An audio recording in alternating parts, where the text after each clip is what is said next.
अस्सलामु अलैकुम वरहमतुल्लाहि वबरकातुहू। मोहतरम नाजरीन, आज का जो मेरा उन्वान है, आज का मेरा जो टॉपिक है वो ये है कि दानिशुरान का तबका, अहले इल्म हजरात का तबका और अच्छे लोग यानी अच्छे कहे जाने वाले लोग सियासत में क्यों नहीं आते, सियासत से दूर क्यों रहते हैं। अच्छा, सियासत से दूर तो रहते हैं और दूर बैठे बैठे ही सियासत को कोसते रहते हैं, सियासत को बुरा भला कहते रहते हैं और एक बात बार बार दोहराते हैं, सियासत अच्छा नहीं है, सियासत बुरी चीज है, सियासत से दूर रहना चाहिए, सियासत अच्छे लोगों का काम नहीं है। अब बताइए, सारे अच्छे लोग एक साइड खड़े होकर सियासत को कोसेंगे, राजनीति को कोसेंगे और दूर से ही उसको खराब खराब बोलेंगे और नज़दीक नहीं आएंगे, सियासत में हिस्सेदार नहीं बनेंगे या सियासत में खातिर ख्वाह हिस्सा नहीं लेंगे, तो सियासत अच्छी कब होगी। आपने देखा होगा हर इलेक्शन के अंदर हमें अच्छे कैंडिडेट ही नहीं मिलते, क्योंकि अच्छे लोग तो बाहर हैं, फिर जो बुरे लोग हैं, जो खराब लोग हैं, उनका बोलबाला है, वोट देना चूंकि हर एक की मजबूरी है। अच्छा, यही लोग दानिशवरान, अहले इल्म और अपने आप को अच्छा बोलने वाले शरीफ शोराफा वोट तो देते हैं, वोट देना चूंकि मजबूरी है, इसलिए बहुत सारे खराब उम्मीदवारों में कम खराब उम्मीदवार को वोट दे देते हैं, वो जीत के आ जाता है। जो कम खराब होता है फिर वो इलेक्शन जीतने के बाद और ज्यादा खराब हो जाता है, माहौल को खराब कर देता है और सियासी पार्टियों की दलाली वो करने में लग जाता है और अपनी प्रॉपर्टी, बैंक बैलेंस और भ्रष्टाचार और रिश्वतखोरी, ये सब काम में वो लग जाता है। इसकी वजह वो खुद नहीं है। अरे वो तो कोई नहीं था, इसलिए वो आगे आया।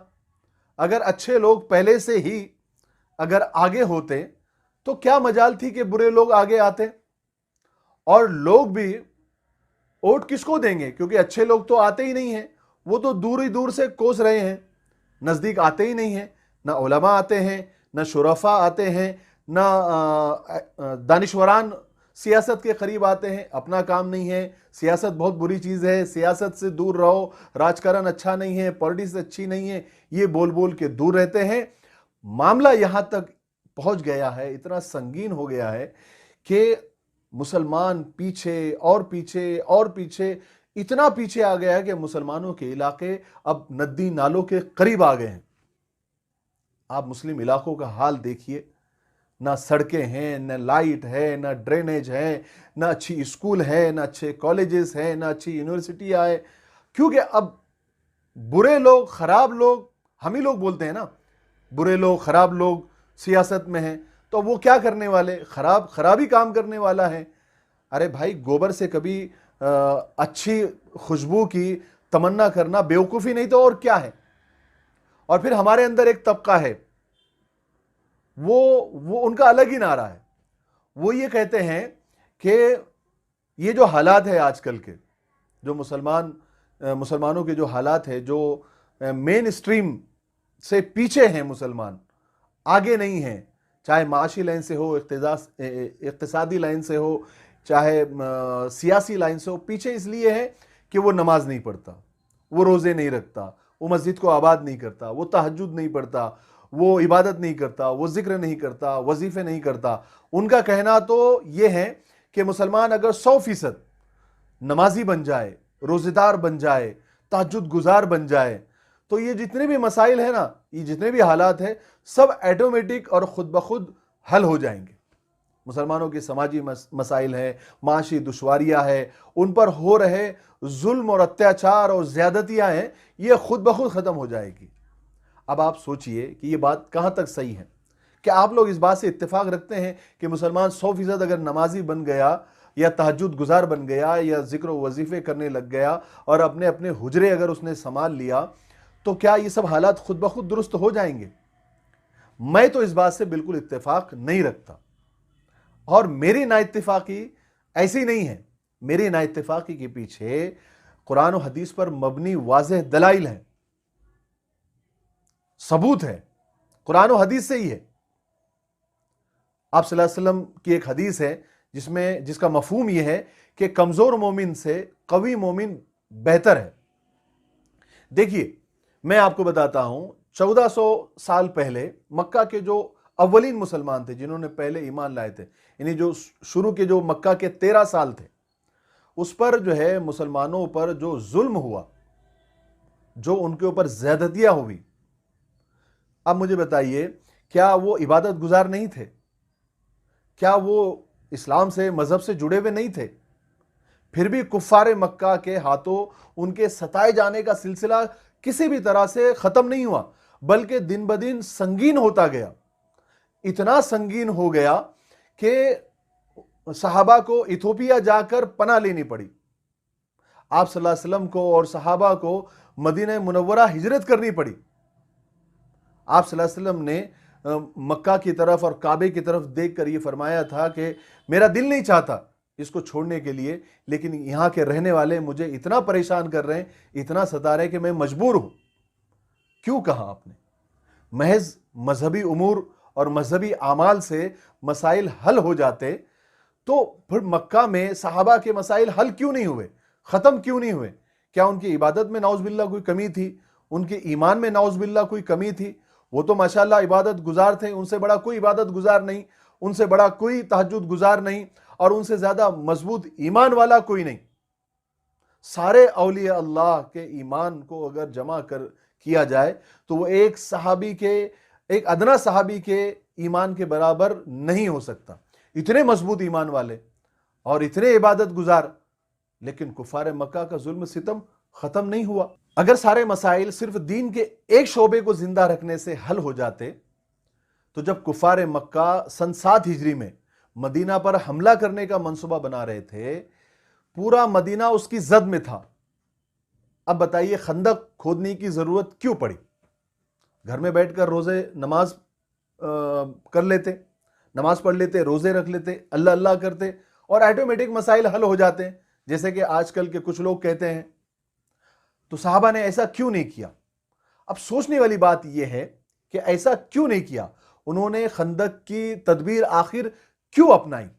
हालांकि रसूल पाक सल्लल्लाहु अलैहि वसल्लम भी उस वक्त मौजूद थे। साहबा चाहते तो आप सल्लल्लाहु अलैहि वसल्लम के पास आ जाते और कहते कि हमारे आका दुआ कर दीजिए कि अल्लाह हमारी मदद कर दे और ये सारी चीजें ऑटोमेटिक खत्म हो जाए, लेकिन ऐसा कुछ भी नहीं हुआ। साहबा इकराम को खंदक खोदनी पड़ी। 1000 सौम सलात के बावजूद हजरत सलमान फारसी रजी अल्लाह तआला अन्हु के सुझाए हुए मशवरे पर अमल करना ही पड़ा। मालूम यह हुआ कि दुनिया में कामयाबी के लिए असबाब अपनाने पड़ते हैं। सिर्फ दीन के किसी एक शोबे पर तकिया कर लेने से कामयाबी नहीं मिलने वाली। दीन पर अमल करना एक अलग बात है। नमाजें पढ़ना, रोजे रखना, जिक्र वज़ाइफ की एक अलग अहमियत है, उसके अलग नेकियां है, उसके सवाब, उसका कोई कंपैरिजन नहीं है। लेकिन दुनियावी मसाइल से निपटना एक अलग बात है, एक दूसरी बात है। हमारे समाजी, सियासी, माशी मसाइल और हमें आलमी सतह पर दरपेश चैलेंजेस उस वक्त तक दूर नहीं हो सकते जब तक हम मुनासिब हिकमत अमली तैयार न करें और उसके खात्मे के लिए असबाब इख्तियार न करें और उसके लिए मुनासिब मंसूबा न बनाएं। जो कौम भी पॉलिसी मेकिंग, मंसूबा बंदी से दूर हो जाती है, जैसे कि आज मुस्लिम कौम है, यानी हम हैं, वो तारीकियों में और अंधेरियों में खो जाती है। जब तक मुसलमान पॉलिसी मेकिंग और मंसूबा बंदी के अमल से जुड़े रहे, वो खुद भी कामयाब रहे और दूसरों के लिए भी रहबरो रहनुमा बने रहे। जब से पॉलिसी मेकिंग से ये कौम, यानी मुस्लिम कौम दूर हुई है और दूर अंदेशियों से और मंसूबा बंदी से लंगड़ी और लूली हुई है, उस वक्त से आज तक उसके सामने सिर्फ अंधेरे ही अंधेरे हैं और दिन ब दिन वो बढ़ते जा रहे हैं। हमें दोबारा मुनज्जम मंसूबा बंदी का अमल शुरू करना पड़ेगा। क्या कमियां हैं, क्या खामियां हैं, उनका तज्जियाती मुताला करके उनके खात्मे के लिए मुनासिब लाहिए अमल तैयार करना पड़ेगा। हर बात दीन से दूरी, इबादत से गफलत का नतीजा बोलकर पल्ला झाड़ लेने से और इस तरह की तर्ज फिक्र से बाज आना पड़ेगा, रुकना पड़ेगा। यह जहनी तौर पर इंतहाई मफलूज सोच है, जिसमें जरा भी दूर अंदेशी नहीं है और कोई गहरी सोच शामिल नहीं है। आज दूसरी कौमें कामयाब है तो इसलिए नहीं कि वो दीन धर्म से जुड़ी हुई है, बहुत धार्मिक है, बहुत इबादत गुजार है। उनकी कामयाबी का वाहिद सबब यह है कि वो मंसूबा साजी के अमल से उन्होंने खुद को जोड़े रखा है। यहूद और नसारा को ले लो, जिन पर खुदा की लानत बरसती रहती है, वो भी आज कामयाबी से हमकिनार हैं, क्योंकि उन्होंने पॉलिसी मेकिंग और मंसूबाबंदी के अमल से खुद को सदियों तक गुजारा है।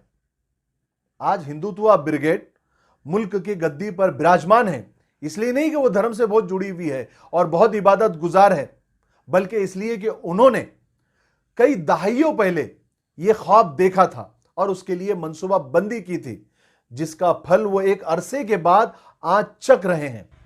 मुसलमान हर चीज को मजहबी नुक्ते नजर से जोड़कर देखता है, हर चीज का तज्जिया वो मजहबी फ्रेम से करता है। उसे नहीं पता कि इस दुनिया में एक कायनाती निजाम भी है जो दारुल असबाब हैं, और वो कायनाती निजाम ये है कि यहां कोई भी अमल, कोई भी काम उस वक्त तक पूरा नहीं हो सकता जब तक उसके लिए बेहतरीन तदबीरें न अपनाई जाए और उसे एक खास मंसूबे से न गुजारा जाए। वह अल्लाह लिल इंसान इल्ला मा सआ, इस कायनात में इंसान की तमाम हुसूलियाबियों का दारो मदार उसकी कोशिशें हैं, उसकी काविशें हैं। कोशिशों से दस्तबरदारी, फिर किसी अनहोनी का इंतजार तो हो सकता है, और हर मामले को मजहबी चश्मे से देखना एक जहनी फतूर तो हो सकता है, इससे ज्यादा कुछ नहीं। और हाथ पर हाथ धरे बैठे रहना और शराफत का लुबादा ओढ़ना, अपने आप को शरीफ कहना और सिर्फ अपने आप की इज्जत बचाने के लिए चाहे इंसानियत सड़कों पर जुबाह कर दी जाए, चाहे हमारी शरीयत में मुदाखलत हो जाए, चाहे हमारे इदारों पर हमले हो जाए, चाहे हमारी बहन बेटियों की इज्जतें लूट ली जाए, उनके सर कलम कर दिए जाए, लेकिन हम तो शरीफ हैं, हम तो नेक लोग हैं। हमारा सियासत में क्या काम, हम आगे आके क्या करेंगे? हम तो सिर्फ चाय पीते पीते ही मशवरा दे सकते हैं, हम तो घर में बैठे बैठे ही मशवरा दे सकते हैं, हम अमली इक़दाम नहीं कर सकते। ये अपनी जिम्मेदारियों से भागना है और एक निठल्लेपन की निशानी है। जापान जब दूसरी जंग अजीम में बुरी तरह हार गया, शिकस्त खुर्दा हुआ, जापानियों के हौसले पस्त हो गए, हिरोशिमा और नागासाकी जलकर तबाह हो गया, खाक हो गया। उस वक्त वहां के बादशाह ने अपने कौम को मजीद तबाही से बचाने के लिए हथियार डालने का ऐलान कर दिया था। उस वक्त उसने अपनी कौम से जो खिताब किया था, उस पर हम सबको और पूरी मुसलमान कौम को ध्यान देने की जरूरत है। उसने कहा था कि ऐ मेरी कौम के लोगों, आइए अब हम अपने हथियार को फेंक दें, उसकी जगह औजार को उठा लें। एक दिन आएगा हम पूरी दुनिया को अपने औजारों के जरिए मात दे देंगे, हरा देंगे। क्या हम ऐसा नहीं कर सकते? और पूरी कौम ने हां में हां मिलाई थी। इसी सोच और देर पा पॉलिसी मेकिंग और मंसूबाबंदी के नतीजे में आज पूरी दुनिया में जापान ऑटोमोबाइल और इलेक्ट्रॉनिक में अपना कोई सानी नहीं रखता। वो आलमी पैमाने पर एक सर्टिफिकेट है, एक सनद है। हमें अपनी सोच के धारे को बदलना होगा, मफलूज और लंगड़ी लूली जहनियत से निकलना होगा, पॉलिसी मेकिंग के अमल से खुद को जोड़ना होगा, मंसूबाबंद तरीके से साला साल तक अमल करना होगा। तब जाकर मौजूदा हालात से हम निकल पाएंगे, वरना कई सदियों तक यही सूरत हाल बनी रहेंगी और हम रोते रहेंगे। अपने आप को शरीफ कहने वाले लोग, अपने आप को दानिश्वर कहने वाले लोग, अपने आप को अहले इल्म कहने वाले लोग, इनसे दरखास्त है कि वो आगे आए, हालात का मुकाबला करें। आपके पास अल्लाह ने दिमाग दिया है, इल्म दिया है, आप मंसूबा बना सकते हैं, आप पॉलिसी बना सकते हैं, कौम को आगे ले जा सकते हैं। अभी जो इस वक्त सियासत में जिनका जमावड़ा है, जिनका कब्जा है, ये निरे जाहिल है, निरे अनपढ़ है। अक्सर लोग, सब नहीं, अक्सर लोग इसमें जाहिल है। इनके पास मतलब परस्ती के अलावा, पैसे कमाने के अलावा कुछ भी नहीं है। कोई कौम को आगे ले जाने का कोई मंसूबा इनके पास नहीं है। ये सिर्फ पैसे कमाना जानते हैं, ये सिर्फ फ्लैक्स लगाना, बोर्ड लगाना, फोटो में आना, वीडियोस में आना, अपना इश्तिहार करना, यही जानते हैं। कौम को कैसे आगे ले जाना, कौम को कैसे एजुकेटेड करना और कौम को कैसे इल्मी धारे में और मेन स्ट्रीम में लाना, इन्हें पता ही नहीं है, क्योंकि ये खुद जाहिल है, ये खुद अनपढ़ है, इन्हें कुछ पता ही नहीं है। और आखिर में हजरत मौलाना अली मियां साहब रहमतुल्लाह अलैह का एक कौल जो उन्होंने 40-50 साल पहले कहा था, इस पर मैं अपनी बात को खत्म करता हूं।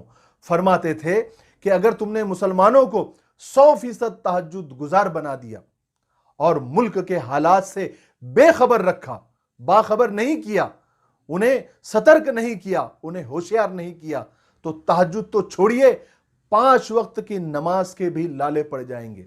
क्या जुमला है, क्या कौल है। ये कौल को और आज के हालात को मिलाकर देखिए कितनी मुमासलत है। अल्लाह तबारक व तआला हमें अमल करने की तौफीक नसीब